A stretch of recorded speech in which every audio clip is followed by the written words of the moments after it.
মিরপুরে একটি মর্মান্তিক ফায়ার অ্যাক্সিডেন্ট হয়েছে।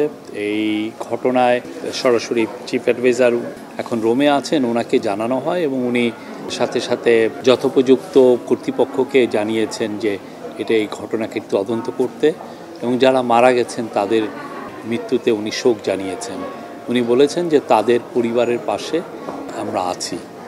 আর সত্যিকার অর্থে এরকম কেমিক্যাল ফ্যাক্টরির যে বিস্ফোরণ, এটা বাংলাদেশে এর আগেও হয়েছে, কিন্তু আমরা এটা নিয়ে আমরা অনেক চেষ্টা করার পরও দেখা যাচ্ছে যে অনেকেই ইলিগালি এই সমস্ত ফ্যাক্টরি সেট আপ করেন, এবং সেক্ষেত্রে এটা এখন ইনভেস্টিগেট করে দেখা হচ্ছে যে তার লাইসেন্স ঠিক ছিল কিনা, এবং তার ফায়ার যে ফ্লেমেবল অবজেক্ট এর যারা বিজনেস করেন বা এই ধরনের গোডাউন বা কেমিক্যাল ফ্যাক্টরি করেন, তাদের বিষয়গুলো আসলে ফায়ারের যথোপযুক্ত আপনার ক্লিয়ারেন্স ছিল কিনা ফায়ার ডিপার্টমেন্টের, সেটা দেখা হচ্ছে।